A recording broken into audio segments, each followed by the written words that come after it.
Sejumlah objek wisata ramai saat libur panjang Isra Mi'raj dan Tahun Baru Imlek.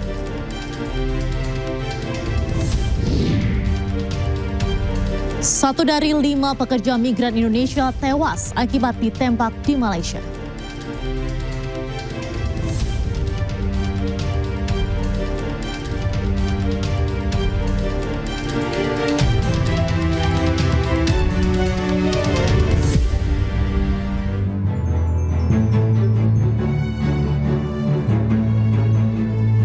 Selamat malam pemirsa, selamat datang di iNewsroom bersama saya, Diandra Mupni. Kami akan membahas berita utama secara mendalam, komprehensif, dan tentunya eksklusif.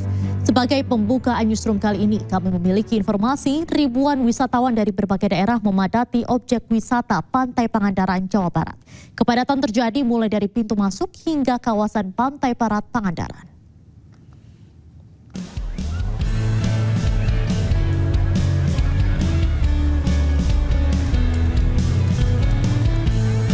Ribuan wisatawan memadati objek wisata Pantai Barat Pangandaran, Jawa Barat pada libur panjang Isra Mi'raj dan perayaan Imlek. Sejak pagi wisatawan memadati lokasi untuk berenang, bermain pasir hingga menaiki perahu pesiar. Antrian kendaraan juga nampak mengular di pintu masuk utama kawasan wisata ini sejak pagi. Lebih dari 5.000 wisatawan telah memasuki kawasan Pantai Pangandaran. Puncak kunjungan wisatawan pada hari ini diprediksi meningkat 10% dari hari kemarin. Kita prediksikan kunjungan di hari ini tanggal 26 akan ada kunjungan lonjakan dari hari kemarin itu sekitar 10%. Karena melihat data okupansi hotel yang ada di Pangandaran, mereka mayoritas sudah 100%, ketersediaan kamar sudah terbooking semuanya gitu Pak. Lonjakan wisatawan diperkirakan mencapai puncaknya pada minggu ini yang datang dari berbagai daerah seperti Priangan Timur, Bandung, Jakarta, dan Jawa Tengah. Dengan berbagai daya tarik yang ditawarkan, Pantai Pangandaran berhasil menarik perhatian wisatawan khususnya pada libur panjang. Dari Pangandaran, Jawa Barat, Irfan Ramdiansyah, iNews melaporkan. Pemirsa, memasuki libur panjang Isra Mi'raj dan Hari Raya Imlek, ribuan penumpang memadati stasiun kereta api Kota Bandung, Jawa Barat. Sementara itu, ribuan kendaraan wisatawan dari luar Kota Bandung masuk ke Kota Bandung melalui gerbang tol Paster hingga membuat area tersebut tersendat.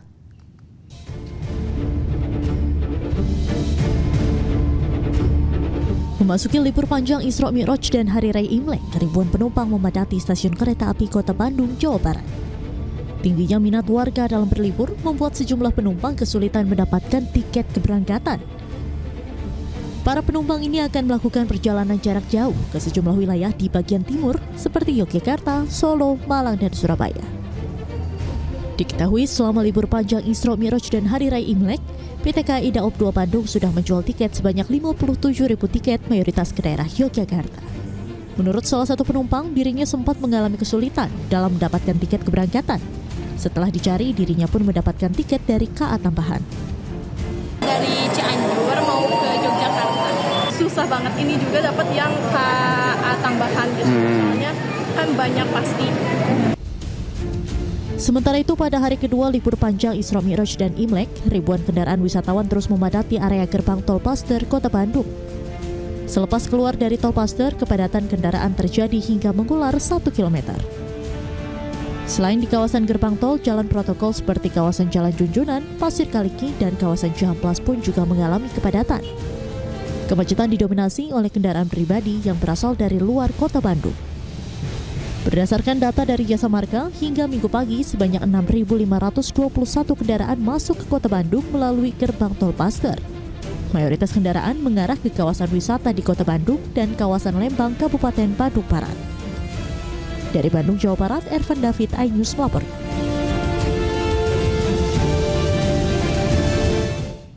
Pemirsa, kepadatan juga terjadi di ruas tol Cipularang. Ribuan kendaraan memadati ruas jalan tol Cipularang dari arah Jakarta menuju Bandung pada Minggu pagi. Kepadatan kendaraan ini terpantau di kilometer 82 Tol Cipularang wilayah Jatiluhur Purwakarta, Jawa Barat.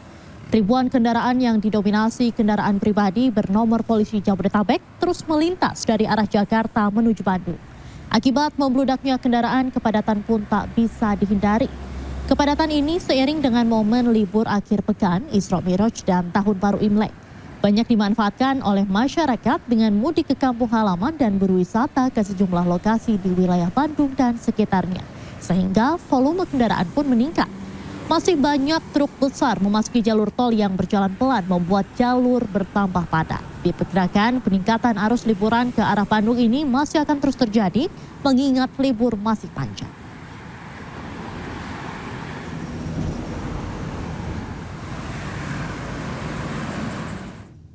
Sementara itu lalu lintas menuju kawasan Puncak Bogor dipadati kendaraan pada libur panjang Isra Mi'raj dan Imlek.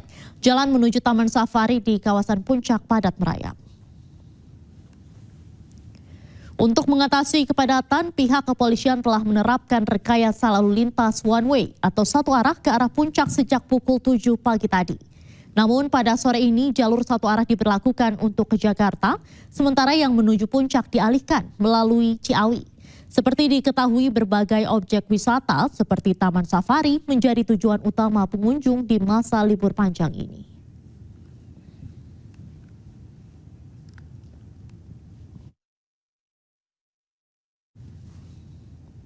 Dan untuk mengetahui masa libur panjang di kawasan Puncak Bogor, Jawa Barat, kita bergabung dengan Jen Cahyani yang berada di Taman Safari Cisarua, Kabupaten Bogor. Halo, selamat malam Jen, bagaimana suasana atau situasi terkini di kawasan Puncak Bogor? Ya, selamat malam Diandra dan juga pemirsa. Kalau suasana di tempat saat ini saya melaporkan, saya sekarang masih di Taman Safari, salah satu objek wisata yang masih menjadi primadona wisata bagi para wisatawan atau masyarakat yang ingin menghabiskan waktu liburnya pada periode libur Isra Mi'raj dan Imlek ini. Nah, saya sudah ada ditemani dengan boneka burung di sini, tapi yang saya penasaran ya Diandra dan juga pemirsa, ternyata di sini masih ada satwa-satwa yang memang dipamerkan hingga malam hari dan juga masih ramai juga para pengunjung atau wisatawan yang masih berada di Taman Safari untuk menikmati berbagai penampilan dan juga performance yang spesial hanya ada di periode libur panjang Isra Mi'raj dan Imlek ini.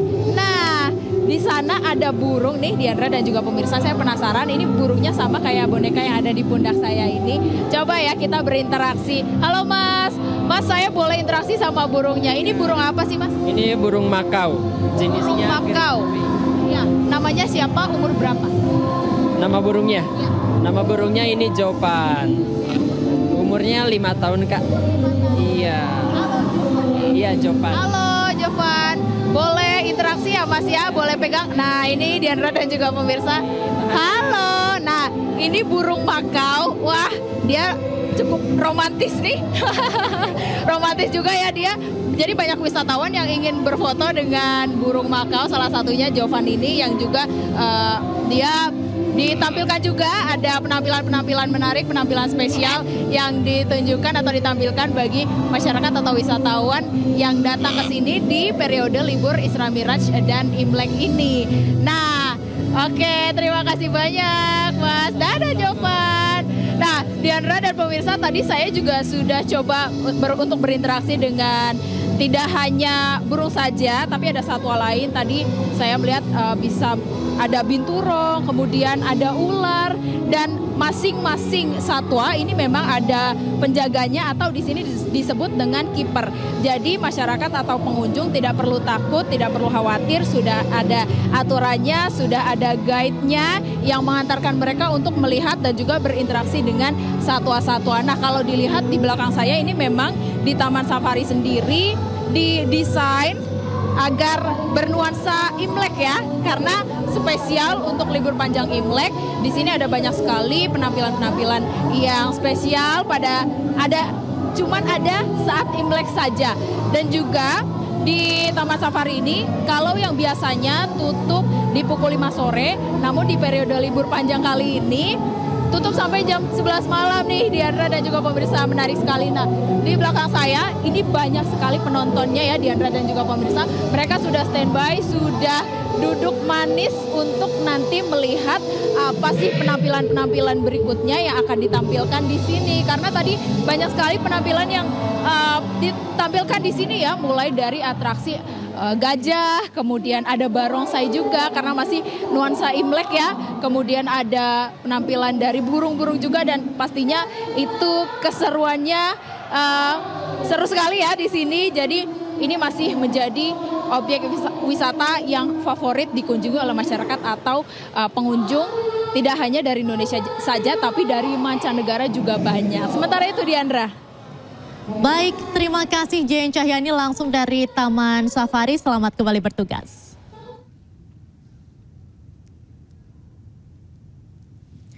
Pemirsa, selain Taman Safari, Taman Marga Satwa Ragunan Jakarta juga dipadati pengunjung pada libur panjang akhir pekan ini. Pengunjung yang datang tidak hanya datang dari Jakarta, namun juga berasal dari berbagai wilayah di sekitar Jakarta.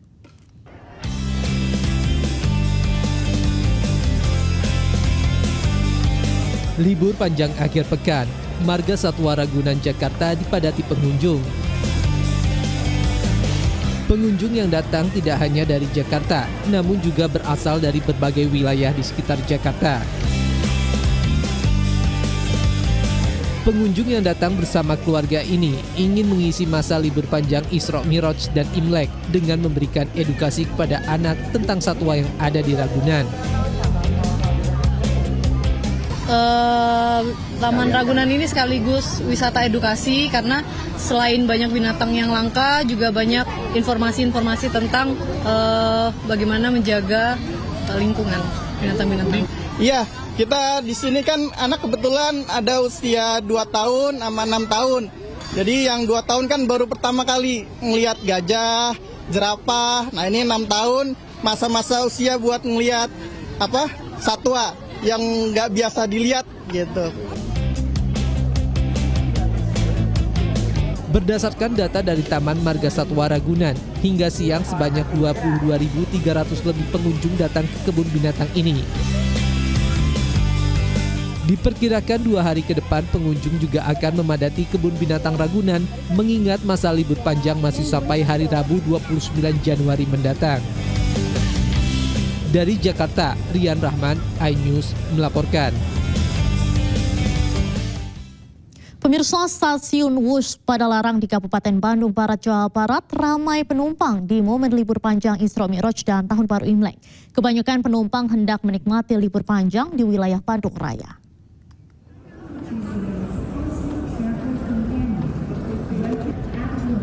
Ratusan penumpang tiba di stasiun Wush Padalarang, Kabupaten Bandung Barat pada Minggu pagi. Momen libur panjang Isra Mi'raj dan Tahun Baru Imlek dimanfaatkan pengunjung untuk menghabiskan waktu di kota Bandung, Lembang, dan sekitarnya. Para penumpang menyebut lebih memilih menggunakan kereta cepat Wush Jakarta-Bandung karena lebih efisien dan menghindari kemacetan. Putar Bandung sama ke apa yang di atas? Lembang.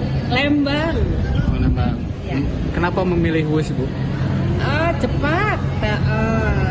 Kan mau cepat-cepat jadi nggak macet gitu. Kalau bawa mobil kan macet. Tiket yang sudah terjual untuk perjalanan Wush itu berbagai tujuan sampai dengan siang ini mencapai 18.000 tiket.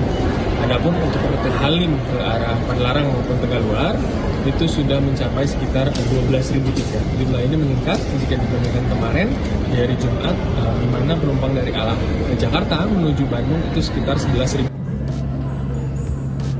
Pada momen libur panjang Isra Mi'raj dan Tahun Baru Imlek ini, pihak KCIC menyiapkan 173.000 tempat duduk untuk periode dari tanggal 24 hingga 29 Januari 2025. Serta ada 48 perjalanan Wush setiap harinya.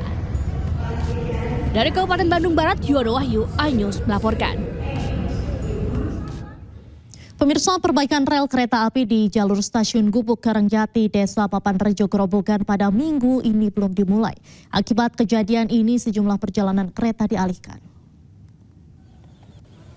Hingga hari Minggu sore, rel kereta api yang terendam banjir belum diperbaiki karena kondisi tanggul Sungai Tuntang yang masih terbuka. Sejumlah petugas hanya mengecek rel yang terendam dan menentukan titik konstruksi darurat untuk penanggulangan banjir susulan. Kepala Urusan Jembatan PT KAI Daop 4 Semarang, Novian, mengatakan pihaknya belum mulai perbaikan karena seluruh material yang telah terpasang hanyut terbawa banjir. Akibat rel terendam ini, 11 perjalanan kereta api baik dari arah Jakarta menuju Malang dan Surabaya atau sebaliknya dihentikan dan dialihkan. 5 perjalanan kereta api dialihkan melalui rute Berumbungan, Gundih, Gambringan, Grobogan. Sementara itu 6 perjalanan kereta api lainnya diputar melalui rute Solo, Jawa Tengah. Kita rencana mau bikin konstruksi darurat ini untuk menanggulangi misal ada air datang lagi,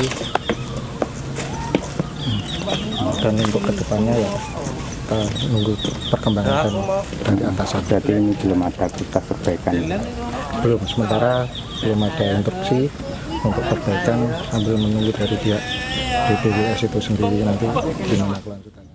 Sebelumnya, aksi penyelamatan dramatis dilakukan oleh para pekerja yang tengah memperbaiki rel di Desa Papanrejo, Grobogan, Jawa Tengah. Para pekerja menghentikan laju sebuah kereta api yang melaju dari arah timur akibat rel yang selesai diperbaiki kembali diterjang banjir susulan hingga perlintasan terpaksa ditutup. Kereta stop, kereta stop, kereta stop, kereta stop. Relnya longsor lagi. Para pekerja dari PT KAI yang tengah menyelesaikan perbaikan rel kereta api yang rusak di Desa Papanrejo, Kecamatan Gubuk, Grobogan, Jawa Tengah berusaha menghentikan laju kereta api yang datang dari arah Surabaya menuju Semarang. Pasalnya, batu balas dan sak pasir penahan rel kereta api yang baru saja selesai diperbaiki kembali jebol dan hanyut terbawa banjir susulan. Akibat kejadian, jalur perlintasan yang sudah selesai diperbaiki dan telah diaktifkan kembali terpaksa ditutup karena material yang menyangga rel kereta api hanyut diterjang banjir susulan. Sementara untuk para aktivitas pekerja dihentikan untuk sementara. Karena jebol itu perbaikan kemarin dialas dan itu batu kereta itu hilang semua. Dan berarti perjalanan kereta api untuk saat ini seperti apa? Perjalanannya ya berhenti, nggak bisa. Ya? Sungai Tuntang kembali meluap pada Jumat malam disebabkan intensitas hujan tinggi mengguyur wilayah Kecamatan Gubuk selama beberapa jam. Akibatnya banjir susulan pun menerjang sejumlah desa di sekitar lokasi tanggul Sungai Tuntang. Warga kemudian bergotong royong membuat tanggul darurat guna menghambat datangnya banjir yang mulai memasuki desa. Dari Grobogan, Jawa Tengah, Rustaman Nusantara Ayus melaporkan. Polisi telah menangkap pelaku mutilasi wanita yang jasadnya ditemukan di dalam koper di Ngawi, Jawa Timur. Informasi selengkapnya kami hadirkan usai jeda. Tetaplah di Ayus.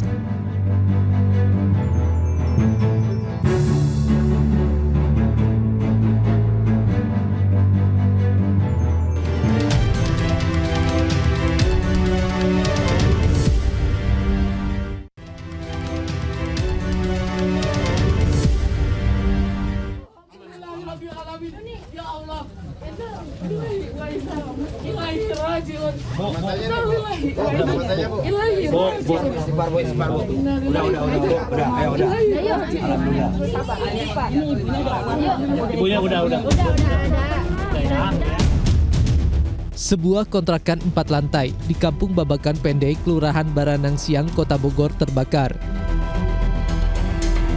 Selain banyaknya material yang mudah terbakar dan disertai tiupan angin kencang membuat api dengan cepat membakar seluruh bangunan dan juga motor. Api yang cepat membesar membuat penghuni kontrakan panik dan langsung keluar menyelamatkan diri. Warga yang mengetahui kejadian itu langsung berusaha memadamkan api dengan alat seadanya. Awalnya itu posisinya, saya nggak tahu kan posisi tidur saya. Ya. Posisi tidur dari bawah itu ada air gitu. Saya mau bantu pakai ember. Posisi baru 1 ember udah apinya udah itu semakin apa? Ya semakin apinya udah nggak kendali gitu. Petugas mengalami kesulitan saat berusaha memadamkan api karena lokasi berada di permukiman padat. Diduga kebakaran akibat korsleting listrik. Dugaan sementara ini dari korsleting listrik. Ya, sementara ya karena sekarang masih dalam penanganan, jadi belum bisa dipastikan. Cuman ini disinyalir dari konstruksi listrik. Objek turbin. Api dapat dipadamkan 2 jam kemudian dengan mengerahkan 8 unit damkar. Tidak ada korban jiwa dalam peristiwa ini, namun penghuni kontrakan mengalami luka ringan akibat terjatuh. Dari Bogor, Jawa Barat, Andi Firmansyah, iNews melaporkan. Pemirsa, jenazah pramugari korban kebakaran Glodok Plaza tiba di Tanah Toraja, Sulawesi Selatan. Kedatangan jenazah disambut tangis histeris keluarga.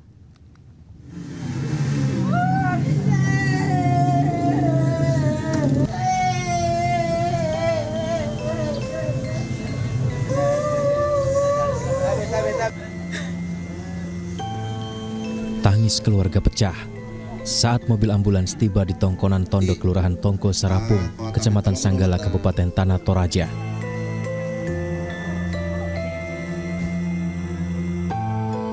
Mobil ambulans ini membawa jenazah pramugari korban kebakaran Glodok Plaza bernama Alia Belinda Kurapak. Ratusan rumpun keluarga menyambutnya dengan duka mendalam. Dipimpin kepala kampung dan tokoh adat, prosesi pemakaman almarhumah Alia Belinda Kurapak dilaksanakan di lokasi Tongkonan sebagai salah satu simbol penghormatan rumpun keluarga besar kepada arwah almarhumah. Proses adat dilakukan dengan menyembelih seekor kerbau sesuai dengan adat Toraja. Rencananya korban dimakamkan usai digelar prosesi adat ini, di mana diketahui korban merupakan salah satu pramugari yang menjadi korban kebakaran Glodok Plaza di Jakarta. Dari Toraja Utara, Sulawesi Selatan, Jufri Tonapa, iNews melaporkan. Sementara itu, isak tangis mengiringi pemakaman Osi Mayukari yang juga menjadi korban kebakaran Glodok Plaza Jakarta. Jenazah tiba di rumah duka di Desa Wonosari, Patebon, Kendal, Jawa Tengah Minggu siang dan dimakamkan di pemakaman umum Desa Bangunsari.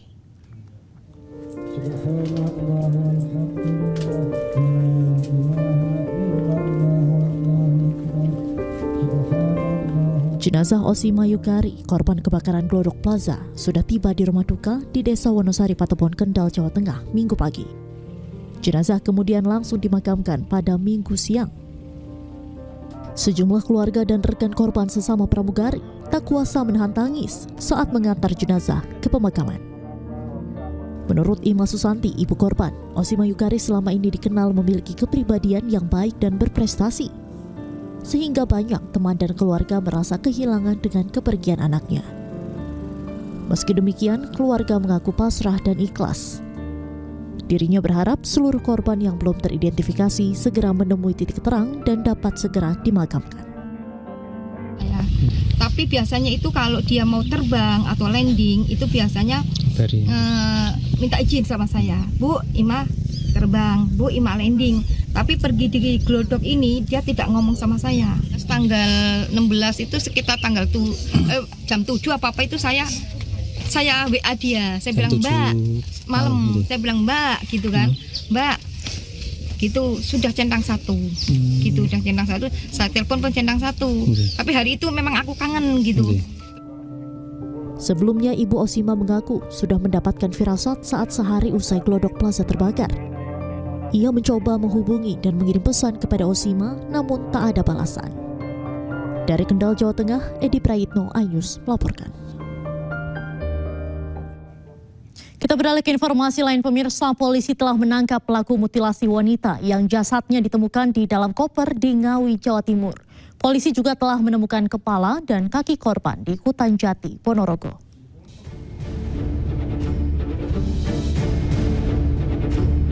Identitas jasad wanita dalam koper yang ditemukan di selokan tempat pembuangan sampah akhir di Ngawi, Jawa Timur akhirnya teridentifikasi usai keluarga yang dipanggil polisi ke RSUD Suroto Ngawi, Jawa Timur memastikan jika jasad yang dimaksud adalah anak mereka. Korban diketahui bernama Uswatun Hasanah, berusia 29 tahun, warga Blitar, Jawa Timur. Keluarga mengenali Uswatun dari sandal, ikat rambut, dan tindik di perut.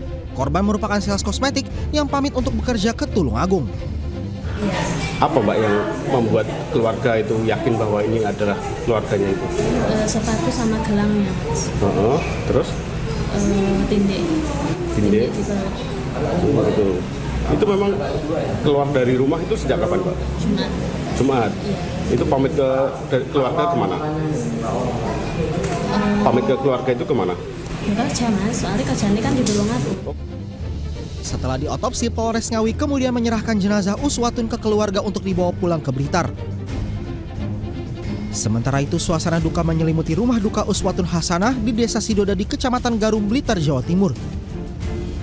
Korban diketahui merupakan orang tua tunggal dari 2 anak yang masih kecil. Korban bekerja di Tulungagung dan sempat pulang ke Blitar 5 hari sebelum ditemukan meninggal. Jenengan sama korban nggak tinggal satu rumah? Katanya tiap asal itu masih mungkin nengok pulang, masih bicara. Iya. Terakhir ketemu berarti?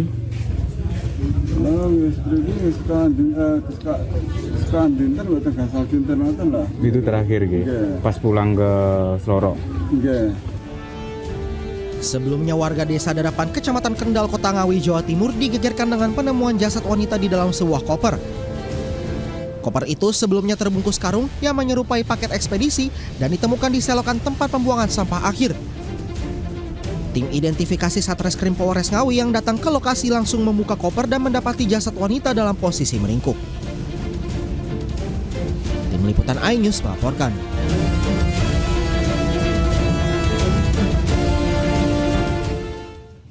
Dan untuk mengetahui perkembangan terkini terkait penangkapan pelaku mutilasi, kita sudah terhubung dengan Hari Tambayong, jurnalis iNews di Polda Jawa Timur. Selamat malam, Hari. Polisi dikabarkan sudah menangkap pelaku. Saat ini informasi terkini seperti apa perkembangannya, Hari? Ya, selamat malam Diandra. Saat ini saya berada di Mapolda Jawa Timur, di mana misteri pembunuhan dan mutilasi Uswatun Hasanah yang berusia 29 tahun yang catatnya ditemukan di dalam koper di Ngawi namanya akan terungkap karena pelaku dari pembunuhan tersebut tertangkap atau ditangkap oleh Reskrim Polda Jawa Timur. Dan menurut Reskrim Polda Jawa Timur, Kombes Pol Farman, pelaku tersebut berinisial A. Meski Farman belum mengatakan secara identitas secara resmi karena saat ini mereka atau tersangka dari pelaku ini masih berada di Kediri dan saat ini akan menuju ke Polda Jawa Timur.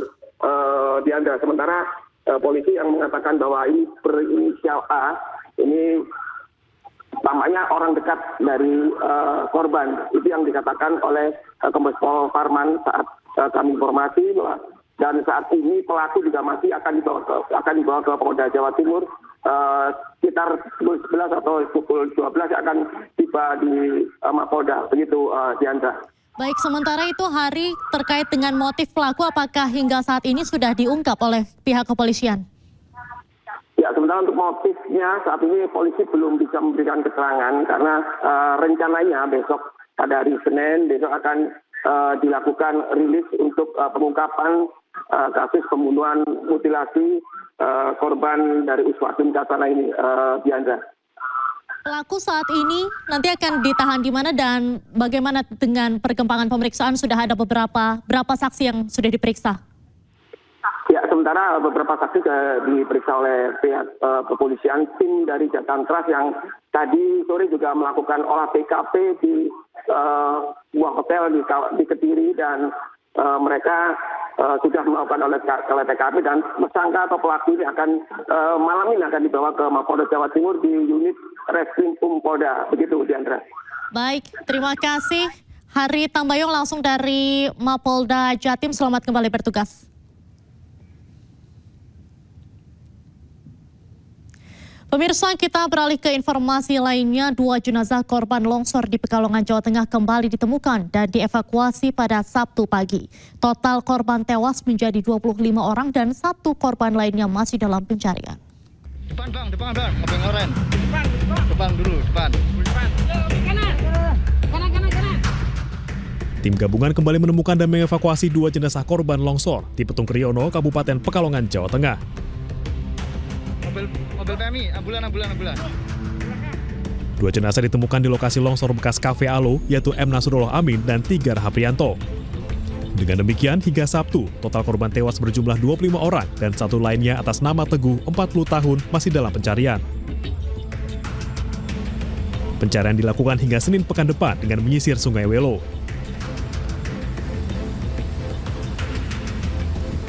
Selain menimbulkan korban jiwa, longsor juga membuat jalan utama Pekalongan ke Petung Kriono putus. Jembatan ambruk terbawa arus sungai hingga mengisolasi satu kecamatan. Harapannya terutama akses jalan yang menuju Tembelan, jembatan putus, terus setipis Jimat juga jembatan putus.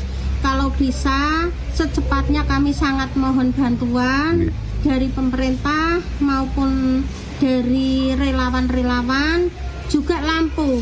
Listrik dari, ya? Listrik padam? Listrik dari kemarin, awet awal kejadian itu padam sampai sekarang. Warga kini terpaksa memutar sejauh 80 km atau sekitar 3 jam perjalanan melalui Wanayasa, Banjarnegara untuk menuju desanya. Bantuan pun harus dipikul satu persatu dengan melintasi sungai. Dari Pekalongan, Jawa Tengah, Suryono Sukarno, iNews melaporkan. Pencarian hari ke-6 tim gabungan dari TNI, Polri, BPBD, dan relawan kembali menyisir lokasi longsor dan menyusuri Sungai Welo. Pencarian korban yang masih hilang akan terus dilakukan. Dari data yang ada, 1 orang belum ditemukan atas nama Teguh, warga desa Kayu Puring, Petung Kriono. Tim gabungan dibagi 3 kelompok, yakni tim pencarian, tim pendistribusian bantuan sembako, dan tim pemeriksaan infrastruktur untuk pemulihan serta penanganan darurat pasca bencana. Hingga kini, korban longsor Petung Kriono yang sudah ditemukan ada sebanyak 25 orang meninggal dunia dan korban luka 8 orang masih dirawat di RSUD Kajen.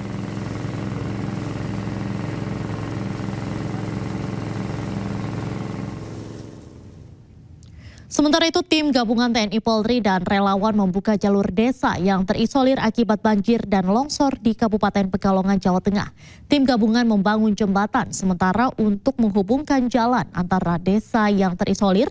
Selain itu, tim gabungan juga mendistribusikan bantuan sembako bagi warga terdampak.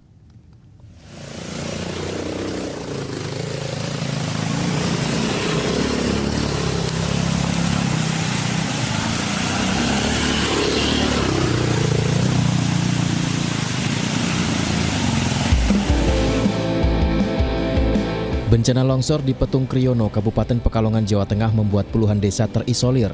Warga kesulitan keluar masuk desa. Pasca kejadian longsor, warga sangat membutuhkan bantuan makanan atau sembako, juga tim kesehatan. Untuk memastikan kebutuhan dasar warga terpenuhi, aparat gabungan melakukan patroli lokasi terpencil yang terisolasi menggunakan sepeda motor. Patroli yang dilaksanakan adalah menyusuri beberapa desa yang jalannya terputus di Kecamatan Petung Kriono. Tim gabungan juga memberikan bantuan sembako kepada warga yang terdampak. Selain itu, tim juga memeriksa infrastruktur sekaligus mencari solusi terbaik untuk pemulihan serta penanganan darurat pasca bencana. Di para Babinsa, didampingi para anggota Polres Kabupaten Pekalongan melaksanakan kegiatan menyambangi daerah-daerah yang terisolir menggunakan sepeda motor. Di samping itu juga tujuan lainnya adalah kita untuk menilai, untuk melihat jalan-jalan yang mengisolir daerah tersebut. Sehingga apabila ditemukan titik-titik longsor atau jembatan putus segala macamnya bisa kita nilai, kemudian kita siapkan untuk melaksanakan kegiatan untuk menyambung menuju akses ke daerah-daerah tersebut. Sementara itu, tim gabungan juga mulai membangun jembatan sementara untuk menyambungkan akses ke desa-desa yang terisolir untuk distribusi bantuan sembako bagi warga terdampak. Dari Pekalongan, Jawa Tengah, Suryono Sukarno, iNews melaporkan. Petugas kembali melanjutkan pembongkaran pagar laut di Tangerang, Banten. Informasi selengkapnya kami hadirkan usai jeda. Tetaplah di iNews.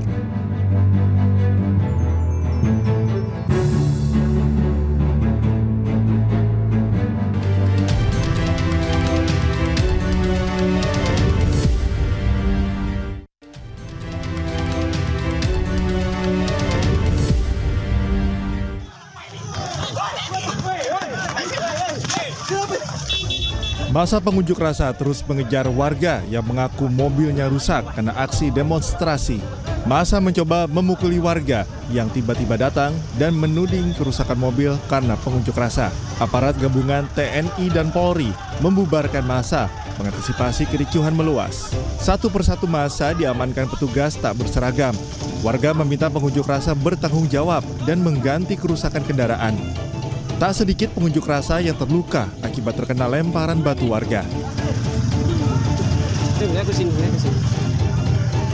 Dihantam oleh masyarakat. Lemparan batu diduga menjadi pemicu kerusakan kendaraan yang ada di sekitar lokasi unjuk rasa. Massa memblokade Jalan Trans Sulawesi di tapal batas Kota Palopo yang membuat antrean panjang kendaraan. Unjuk rasa dengan menutup Jalan Trans Sulawesi menuntut pencabutan moratorium daerah otonom baru dan pembentukan Provinsi Luwu Raya. Kapolsek Bua yang ditemui di lokasi unjuk rasa menolak memberikan keterangan terkait aksi demo yang berakhir ricuh. Dari Palopo, Sulawesi Selatan, Nasruddin Rubak, iNews melaporkan. Pemirsa, 1 dari 5 pekerja migran Indonesia tewas diduga ditembak agensi penguat kuasa maritim Malaysia di perairan Tanjung RHU Malaysia. Sementara 4 orang lainnya dirawat intensif.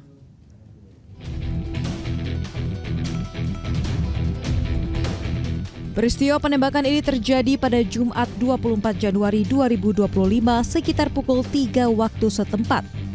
Patroli Agensi Penguat Kuasa Maritim Malaysia atau APPM mendapati sebuah kapal berisi 5 orang pekerja migran Indonesia yang sedang melintas di perairan tersebut.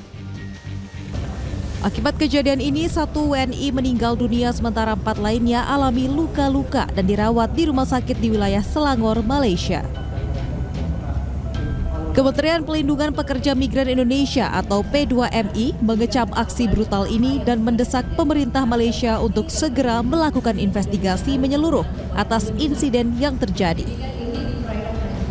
Jadi kami mendorong agar penyelidikan ini bisa dilakukan secara komprehensif ya, agar informasinya bisa terang benderang, bisa transparan, sehingga ketahuan apa yang sebenarnya terjadi. Tapi yang pasti yang kami lihat di sini ada dugaan penggunaan kekuatan berlebihan.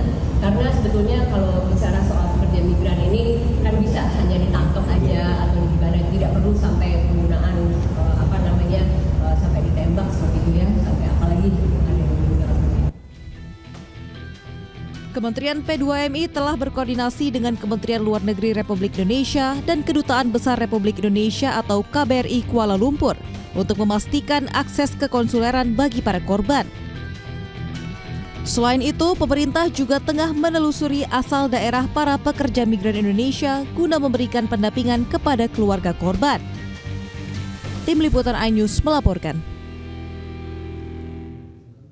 Pemirsa, Kementerian Perlindungan Pekerja Migran Indonesia mengecam penembakan terhadap 5 orang pekerja migran di Indonesia di perairan Malaysia oleh Agensi Penguat Kuasaan Maritim Malaysia. Lalu seperti apa kronologi sebenarnya? Kita sudah tersambung melalui sambungan telepon dengan Direktur Perlindungan WNI Kementerian Luar Negeri Yuda Nugraha. Selamat malam Pak Yuda, bagaimana sebetulnya Pak kronologi yang telah diterima oleh Kementerian Luar Negeri terkait dengan kasus penembakan terhadap 5 pekerja migran Indonesia di perairan Malaysia ini, Pak? Ya, selamat malam Mbak Diandra. Dapat kami sampaikan bahwa Kementerian Luar Negeri dan KBRI Kuala Lumpur telah memonitor informasi terkait insiden penembakan terhadap warga negara Indonesia di wilayah Selangor, Malaysia. Segera setelah mendapat informasi tersebut, KBRI berkomunikasi dengan polis di Raja Malaysia dan kita mendapat konfirmasi bahwa benar terjadi penembakan terhadap seorang WNI ya, di perairan Tanjung Ru, Selangor. Kronologisnya pada tanggal 24 Januari 2025 pada sekitar pukul 3 dini hari, patroli Agensi Penguat Kuasa Maritim Malaysia atau APMM sedang melakukan patroli dan kapalnya ditabrak oleh kapal yang diduga kapal ilegal sebanyak 4 kali. Kemudian 2 awak kapal dari kapal tersebut melakukan penyerangan terhadap petugas dengan parang dan kemudian dibalas dengan tembakan oleh petugas APMM. Kapal berhasil melarikan diri dan kemudian pada pagi harinya ditemukan ada kapal yang terdampar di sekitar perairan Malaysia dengan 2 penumpang. 1 meninggal dan 1 luka kritis. Nah, pada pagi yang sama juga ada 3 warga negara asing yang datang ke rumah sakit hospital di Serdang yang menderita luka tembakan yang kita duga memang berasal dari insiden yang ada di Tanjung Priok tersebut. Jadi total ada 1 meninggal dunia dan 4 luka tembak. Baik, apakah benar para korban ini teridentifikasi sebagai PMI ilegal, Pak? Apakah ada informasi juga bagaimana mereka ini berada di perairan Malaysia itu? Ataukah ada mungkin kaitannya dengan kegiatan human trafficking? Ya, saat ini memang PDRM masih melakukan penyelidikan. KBRI Kuala Lumpur telah meminta akses ke konsuleran untuk dapat memeriksa jenazah dan juga bertemu dengan 4 yang luka tembak tersebut. Indikasinya akses ke konsuleran akan diberikan pada hari Rabu mendatang. Tentu kita tidak ingin berspekulasi, kita tunggu hasil penyelidikan termasuk pendalaman informasi yang dilakukan oleh KBRI Kuala Lumpur. Baik. Sementara itu dari Kementerian Luar Negeri sendiri ini sudah berkoordinasi dengan otoritas Malaysia untuk menindaklanjuti kasus penembakan PM ini, Pak? Sudah, ya, segera setelah kita menerima informasi tersebut, kita berhubung dengan Polisi Diraja Malaysia dan kemudian kita juga mengirimkan nota diplomatik yang menyampaikan penyesalan atas jatuhnya korban jiwa dalam insiden ini. Kita meminta akses segera ke konsuleran untuk bisa menemui para WNI dan kita juga mendorong penyelidikan menyuruh atas insiden ini, termasuk apakah penembakan yang dilakukan aparat itu sudah sesuai prosedur ataukah ada kemungkinan penggunaan excessive use of force terhadap insiden yang terjadi. Baik, lantas langkah diplomatik yang diambil pemerintah Indonesia terhadap Malaysia, terutama terhadap agensi penguat kuasa maritim Malaysia yang diduga terlibat dalam insiden ini seperti apa, Pak Yuda? Ya, di satu sisi tentunya kita menghormati kedaulatan Malaysia untuk melakukan penegakan hukum, namun bagaimana tadi kami sampaikan, kita juga menyesalkan terjadinya korban jiwa. Kita meminta ya, ada penyelidikan menyuruh terhadap insiden ini, ya, tadi untuk melihat ya, apakah ada kemungkinan pelanggaran SOP yang dilakukan oleh aparat, termasuk penggunaan kekuatan yang berlebihan, sehingga menimbulkan korban jiwa. Baik, berdasarkan informasi atas kejadian ini kan ada 1 orang meninggal dunia, juga 4 orang luka berat. Bagaimana langkah pemerintah untuk memulangkan jenazah dan juga ke-4 korban luka ini akan dirawat di Malaysia terlebih dahulu atau akan dipulangkan ke Indonesia, Pak? Ya, untuk korban meninggal saat ini jenazah sedang dilakukan otopsi. Kita sudah meminta, tadi kami sampaikan akses ke konsuleran untuk bisa menjenguk jenazah dan juga melakukan verifikasi identitas. Sedangkan untuk korban luka kita juga sudah meminta waktu untuk bertemu, ya tadi indikasinya hari Rabu, untuk juga kita lakukan pendalaman dan memeriksa identitas mereka. Dari 4 tersebut hanya 1 yang membawa paspor, ya, yang lainnya kita sedang periksa identitasnya. Tentu untuk yang meninggal, nah setelah kita dapatkan identitasnya kita akan hubungi keluarga dan kita bantu repatriasi jenazahnya ke Indonesia. Sedangkan untuk yang korban luka, kita akan monitor perawatan kesehatannya hingga sembuh di Malaysia dan kemudian kita lakukan pendampingan hukum. Baik, terakhir Pak Yuda, mungkin berkaca dengan kasus ini, bagaimana sebetulnya pemerintah ini bisa memastikan perlindungan terhadap pekerja migran Indonesia, baik legal maupun juga ilegal. Karena secara konstitusional sendiri, setiap warga Indonesia ini kan memiliki hak yang sama untuk mendapatkan perlindungan. Betul, Mbak Diandra. Sudah menjadi tugas negara untuk memberikan perlindungan kepada seluruh warga negara Indonesia di luar negeri, tanpa memandang statusnya, apakah legal maupun ilegal. Semuanya mendapatkan hak untuk mendapatkan perlindungan dari negara. Perlindungan yang diberikan adalah perlindungan konsuleran untuk memastikan setiap warga negara kita mendapatkan hak-haknya secara adil di hukum yang berlaku di negara setempat. Namun tentu, ya, pelindungan yang paling utama adalah pelindungan diri sendiri dengan mematuhi berbagai macam peraturan yang berada di Indonesia maupun di luar negeri. Nah, hak setiap negara, warga negara juga untuk bekerja ke luar negeri. Namun kita sangat menghimbau agar hak tersebut dilakukan dengan cara yang legal, tidak masuk ke negara lain melalui jalur-jalur ilegal. Baik. Terima kasih banyak Pak Yuda Nugraha sudah bergabung dengan iNewsroom malam hari ini. Salam sehat selalu Bapak. Selamat malam Mbak Diandra, terima kasih. Baik, pemirsa, kita beralih ke informasi selanjutnya. Personel gabungan kembali melanjutkan pembongkaran pagar laut di perairan Kabupaten Tangerang, Banten. Total 13,9 km pagar laut sudah dibongkar. Pembongkaran pagar laut hari kelima kembali melibatkan ratusan personel gabungan dari TNI Angkatan Laut, Kementerian Kelautan dan Perikanan, Bakamla, serta Kesatuan Penjagaan Laut dan Pantai.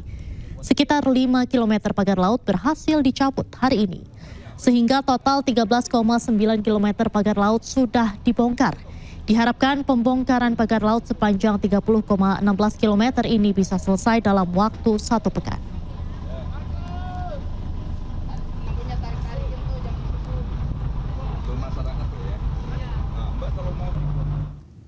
Sebelumnya pemirsa, keberadaan pagar laut di Tangerang, Banten menuai polemik. Pagar bambu sepanjang 30,16 km ini ternyata merupakan sebuah pembatas, di mana dalam investigasi pemerintah pusat terdapat sertifikat tanah yang diterbitkan.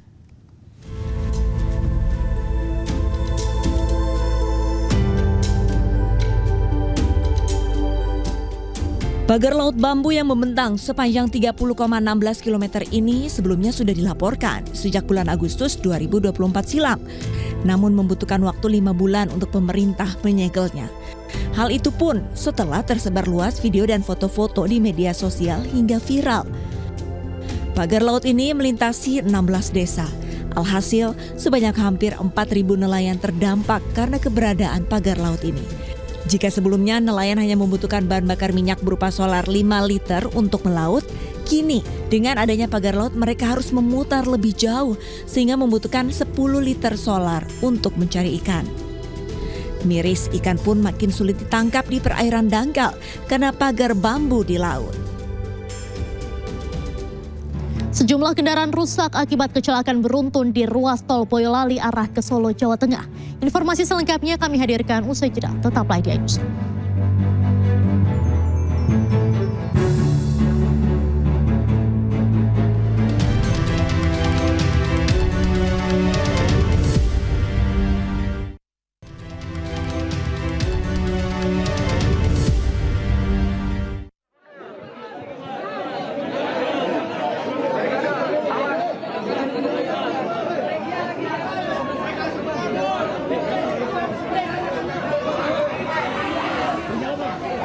Pemirsa, inilah visual terkini di mana hari ini mantan pelatih Timnas Indonesia Sintayong akan kembali ke Korea Selatan untuk pulang ke Korea Selatan setelah tidak lagi menjabat sebagai pelatih Timnas Indonesia.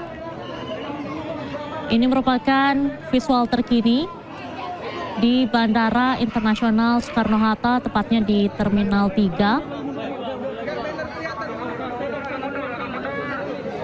Dapat dilihat pemirsa, kepulangan Sintayong hari ini disambut oleh banyak sekali supporter. Hari ini Sintayong akan pulang ke Korea Selatan bersama rombongan. Dapat dilihat pengamanan di Bandara Internasional Soekarno-Hatta saat ini juga sangat ketat. Antusiasme para supporter atau para pendukung dari Sintayong juga nampak sangat ramai di Bandara Internasional Soekarno-Hatta. Diketahui Sintayong sendiri ini sudah melatih Timnas Indonesia kurang lebih selama 5 tahun. Banyak juga prestasi yang sudah diraih oleh Sintayong dalam melatih atau selama melatih Timnas Indonesia. Mulai dari membawa Timnas Indonesia untuk pertama kalinya lolos hingga putaran ketiga kualifikasi Piala Dunia, kemudian juga pertama kalinya lolos hingga babak 16 besar Piala Asia dan juga berbagai rekor lainnya.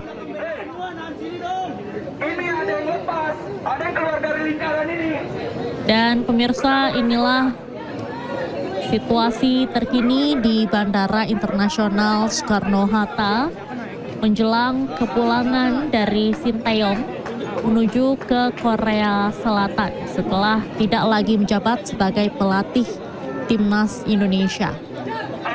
Sebelumnya, Sinteyong ini diberhentikan dari posisinya sebagai pelatih Timnas Indonesia pada 6 Januari 2025, di mana saat ini posisi tersebut sudah diisi oleh Patrick Kluivert. Saat ini Sinteyong sendiri masih berada di mobil pemirsa. Ia menggunakan baju berwarna putih namun belum keluar dari mobil. Santai dong. Dan pelatih yang akrab disapa STY tersebut akan meninggalkan Indonesia untuk pulang ke Korea Selatan pada hari Minggu malam ini menggunakan penerbangan Korean Air. Rencananya pesawat akan berangkat pada pukul 21.50 waktu Indonesia Barat menggunakan pesawat Korean Air. Sebelumnya, Sinteyong juga dalam media sosialnya menyampaikan salam perpisahan melalui video yang diunggah pada hari Sabtu 25 Januari 2025 kemarin. Di mana dalam video tersebut Sinteyong mengucapkan rasa terima kasih kepada masyarakat Indonesia atas dukungan mereka. Di mana pada video tersebut Sinteyong pada intinya menyampaikan bahwa setelah 5 tahun Sinteyong akan kembali ke Korea dan juga kepada para penggemar sepak bola dan rakyat Indonesia, saya ucapkan rasa terima kasih. Sinteyong pun juga mengaku berat meninggalkan Indonesia, namun ia memastikan bahwa cinta untuk Indonesia akan terus ia bawa. Selain itu, Sinteyong dalam video yang diunggah tersebut juga mendoakan Timnas Indonesia agar sukses melangkah ke Piala Dunia 2026.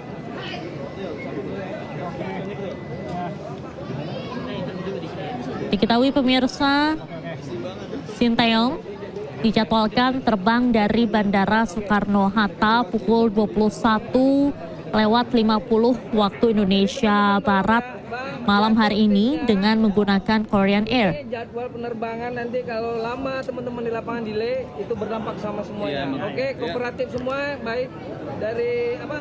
Dan pada hari Sabtu kemarin, mantan pelatih Timnas Indonesia Sinteyong ini juga menggelar jamuan makan sebagai bentuk perpisahan, di mana acara tersebut atau jamuan makan tersebut juga menjadi momen untuk mengucapkan terima kasih atas kerjasama selama ia melatih di Timnas Indonesia. Sebelumnya informasi Sinteyong sendiri ini diberhentikan dari posisinya sebagai pelatih Timnas Indonesia pada 6 Januari 2025, di mana posisi tersebut saat ini sudah diisi oleh Patrick Kluivert. Nah, Sinteyong baru saja keluar pemirsa untuk pulang langsung menuju ke Korea Selatan. Jangan ada yang turun, kalau enggak dia langsung. Jangan turun. Gimana, Coach? Aja, silakan. Langsung buka aja. Berapa? Gimana? Langsung aja, Bang. Jangan turun.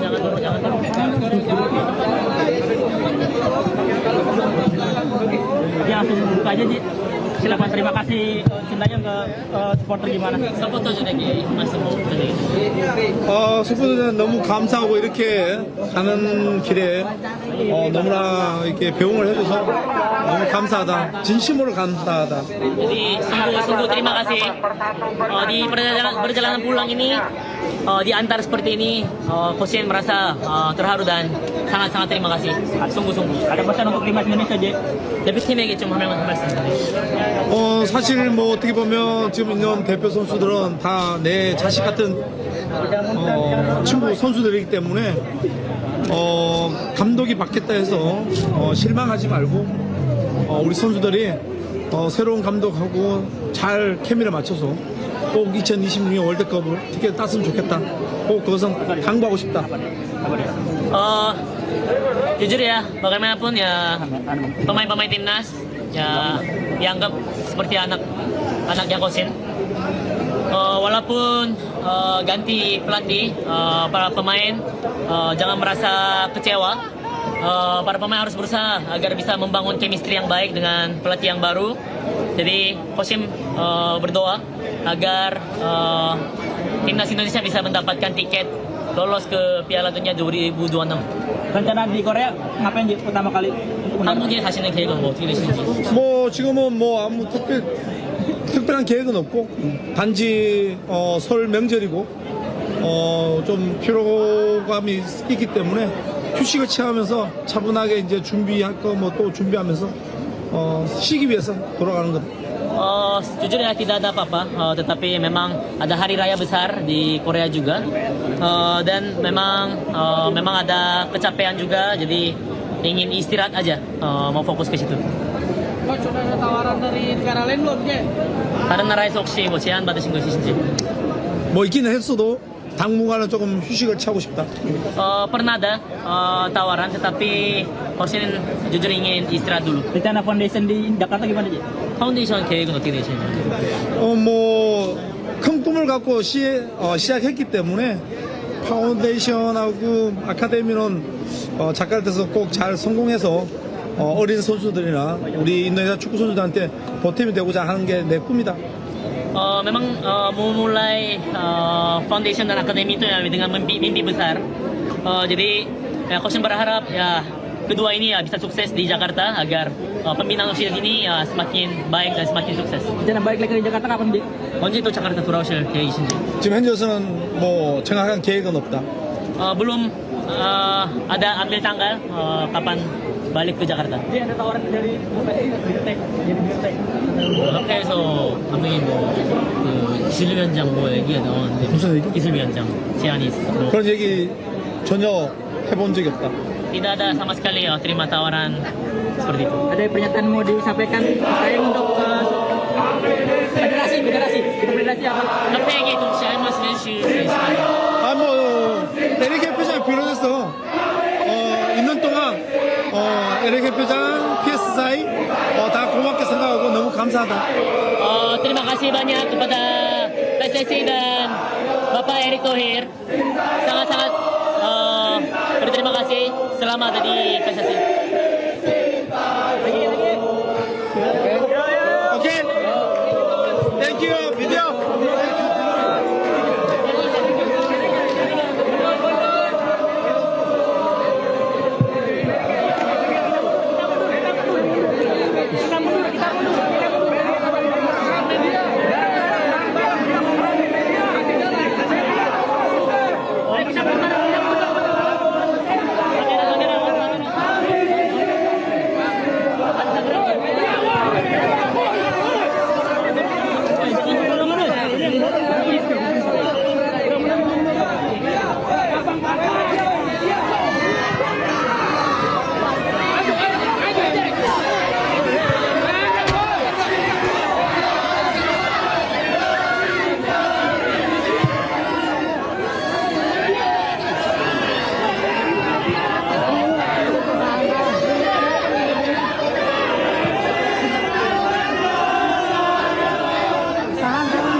Pemirsa, Muhammad Ahsan dan Hendra Setiawan alias The Daddies menyajikan persembahan terakhir bagi para penggemar. Informasi selengkapnya kami hadirkan usai jeda. Tetaplah di Newsroom.